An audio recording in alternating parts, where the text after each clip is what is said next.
It's 1933, and it's the peak of unemployment during the Great Depression. John Dillinger finds his way to Gravel Switch, Kentucky, hides out, goes fishing, robs a local bank, and then leaves town.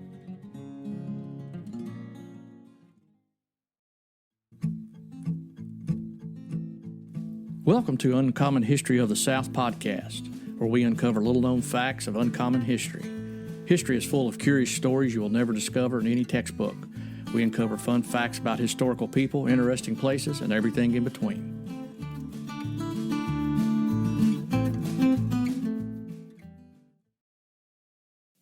Hello and welcome to Uncommon History of the South. I'm Brian. And I'm Harold.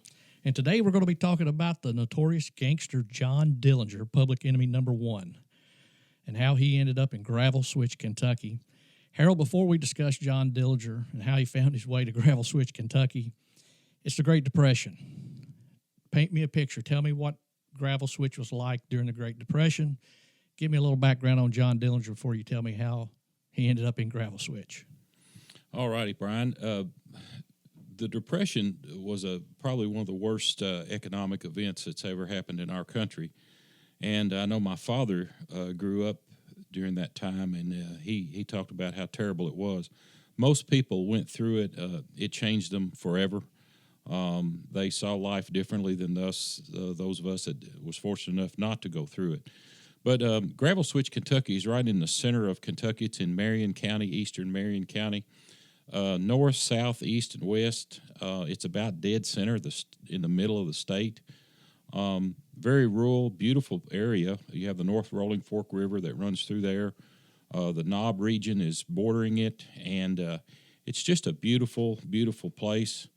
It got its name from the railroad that came through there in the late 1860s, and there was abundance of gravel in those knobs and in those streams in that area, and there was a switching station for the trains, so the name Gravel Switch, I guess, came from those two things. Gravel is used by a lot of people in the country for paving roads and doing all kinds of things, and so it was had some commercial use, and I think that's where it got its name. All right. So tell me a little bit about John Dillinger. We know he was public enemy number one. He made a living robbing banks. Tell me a little bit about his childhood. Where did he grow up? Well, Dillinger was born in June of 1903 in Indianapolis, Indiana. His father was a grocer and owned a grocery store, or worked for a grocery store. And when Dillinger was about 16, 17 years old in 1920, his father moved the family to Mooresville, Indiana, and that's where his father took up farming. And I don't think farming set very well with Dillinger. He didn't seem to like it at all. In the years 1920 to 23, Dillinger quit school. He works at various jobs, works at a machine shop, works as an upholsterer. He hangs out a lot in pool rooms and plays baseball, and he doesn't seem to have any direction in his life at that point. And I think he did a little time in the Navy, served in the Navy. Right. In July of 1923, he joined the Navy, and in October of the same year, he goes AWOL for a day, which gets him 10 days in solitary confinement in November. Well, in December, he deserts the Navy and is dishonorably discharged. And in 1924, he marries a lady's name, and I hope I'm pronouncing this correct, but it's Beryl Hovius. And he doesn't seem to have a good barometer on his future. In September 1924, him and a companion named Ed Singleton attempted to hold up a Mooresville grocer named Frank Morgan. And, of course, they both got caught. Singleton must have had a better attorney than Dillinger did, because he only got a couple years out of it, but they sentenced Dillinger to 10 to 20 years in the Pendleton County Reformatory. So you can see he's made some bad decisions. He's got himself in prison now. He tried to escape at one point from there, and he got a 30-day extension on his sentence. And in the year 1924 was a hard year for him, because while he was in prison, his wife decides to divorce him, and he's also he's also denied parole. So that was a couple of major disappointments for him in that time. Later, he gets moved to the Indiana State Prison in Mooresville, Indiana, and there's where he connects with Gravel Switch, Kentucky. Okay. So who does he meet? Well, he meets a gentleman named Frank Whitehouse. Frank was a moonshiner. You got to remember Prohibition was going on prior to this time, and Frank was making illegal liquor and transporting it to Indiana and selling it, and he got caught. So that's why he was in prison in Indiana.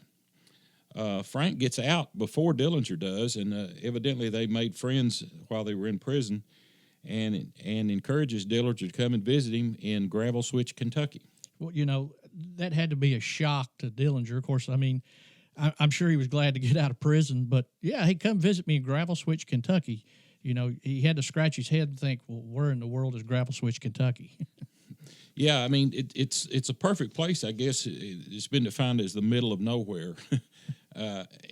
In some ways, I guess for some people it is, but it's a beautiful area, a very rural area, a lot of farming, probably at that time, 75-80% of the people farmed for a living. What was the population during that time, roughly, you think? I wouldn't think maybe over 200 or 300 people. It was just a small crossroads, very rural community. So Dillinger gets out in May of 1933, and he heads to Gravel Switch, Kentucky. Actually, his first stop, Whitehouse had arranged for him to have an apartment in downtown Lebanon, Kentucky, which is a few miles from Gravel Switch, Kentucky, and it's the county seat of Marion County.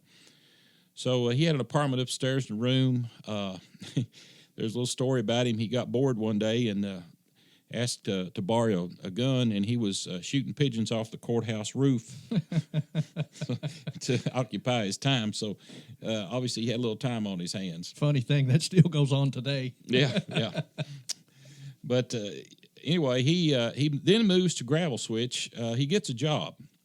There's an Arab peddler there that had a store, a building, and an Arab gentleman set up this business as a traveling salesman type deal. He would go out in the country with wagons. He would peddle things that people needed, pots and pans and tools and all kinds. So basically, he was Mr. Mr. Haney from Green Acres. Yeah, Mr. Haney and Walmart on wheels. Oh, okay.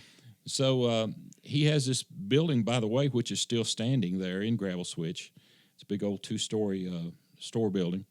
And Shehane gave Dillinger a job and a place to stay on Hickory Corner in Gravel Switch.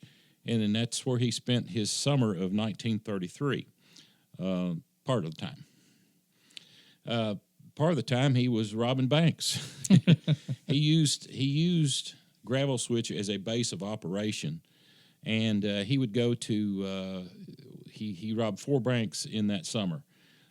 He robbed the New Carlisle Bank in Ohio, the Dalesville Bank in Indiana, the Montpelier Bank in Indiana, and the Buffington, Ohio Bank. So he robbed all 4 of these banks while hiding out in Gravel Switch. Right. Okay. Mm-hmm.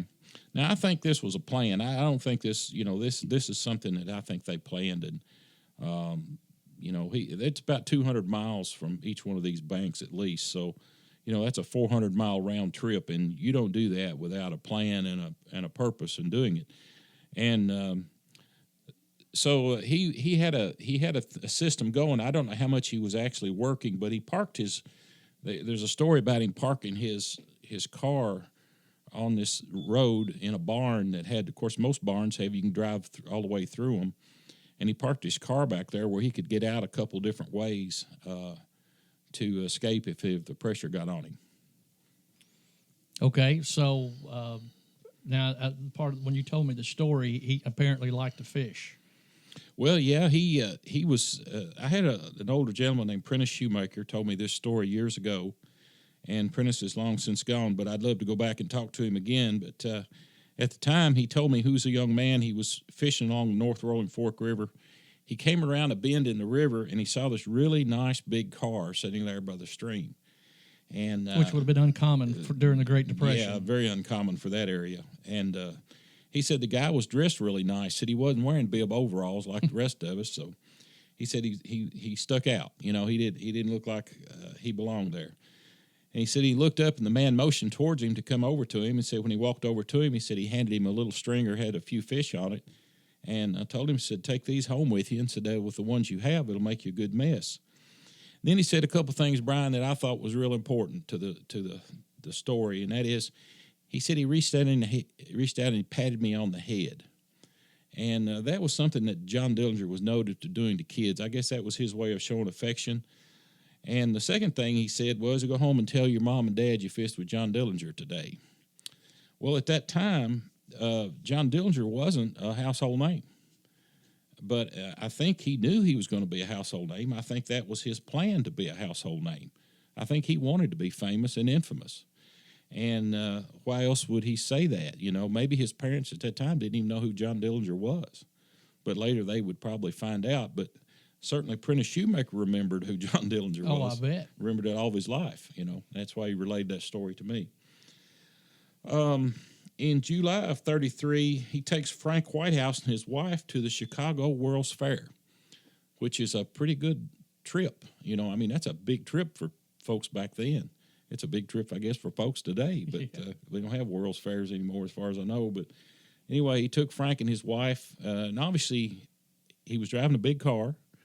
He was able to take trips, so obviously he had money. So that money. And it had to be more money than he would make working as a clerk for a grocer or yeah, something. Exactly. And I gave him $5 to travel expense when he got out of prison. Yeah. So he did, obviously he was knocking some banks off while he was here in Kentucky.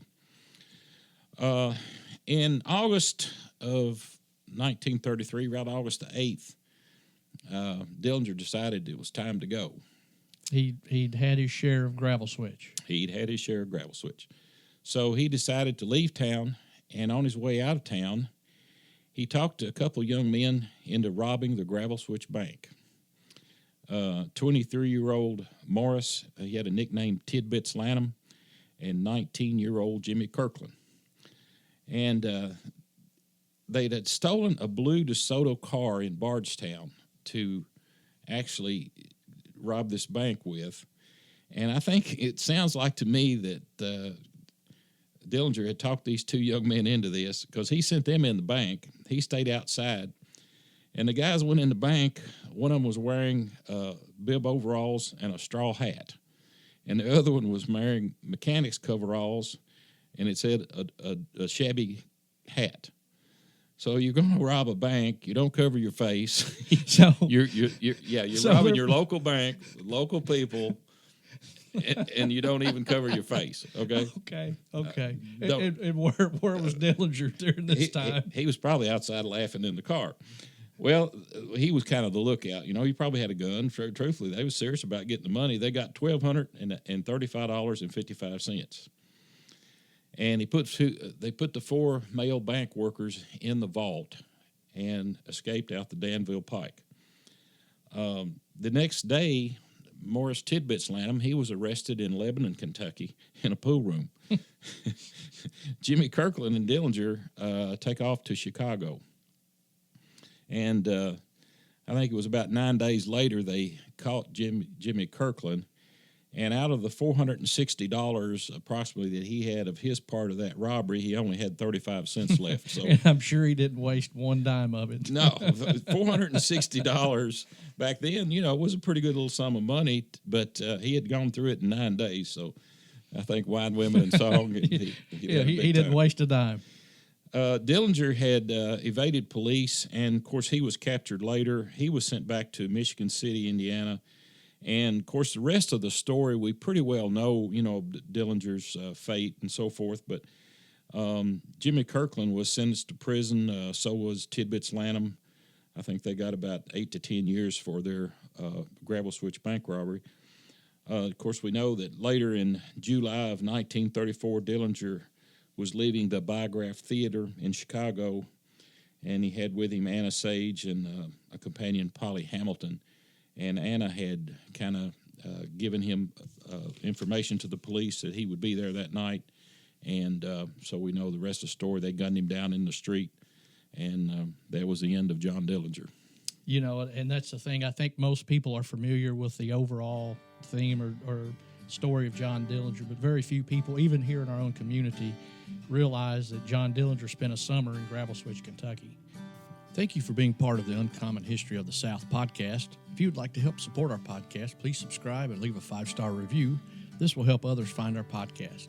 And we'll be back next week with a new episode of Uncommon History of the South.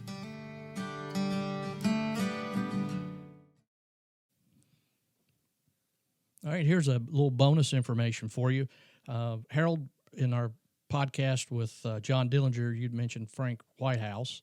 Let's talk a little bit about Frank Whitehouse and the moonshine business during this time. Frank was caught in Indiana selling bootleg whiskey, but what we need to understand about Marion County is Marion County was founded in pioneer times by people from the Cumberland, Maryland region, as I'm sure other places, but the folks from Cumberland, Maryland area were Catholic by faith and distillers by trade, and they came to Marion County because of the three things they needed most to make good whiskey or bourbon, and that is they had good corn, good oak stave there for the oak barrels, and also the limestone water.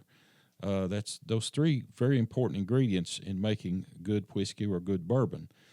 Frank Whitehouse grew up in eastern Marion County, which is actually not the most prolific whiskey-making region, but prior to the Depression, western Marion County produced a great deal of bourbon. And matter of fact, another notorious outlaw, Al Capone, a lot of his whiskey that went into Chicago there was furnished by distillers and moonshiners in Marion County, Kentucky. Now, you told me a story that Al Capone actually came through on a train. Yes, yeah. When they sentenced him to prison in Atlanta, they sent him down by rail, and when they came through Marion County, which the Louisville-Nashville Railroad runs through there, the branch of it, and some of the moonshiners knew that he was coming through, and they lined the railroad tracks and waved at him as he went by on his way to prison. All right. Well, this was a bonus episode of Uncommon History. History's full of curious stories you'll never discover in any textbook, and this is why we're doing the podcast. Thank you for being part of the Uncommon History of the South podcast. If you'd like to help support our podcast, please subscribe and leave a 5-star review. This will help others find our podcast. And we'll be back next week with a new episode of Uncommon History of the South.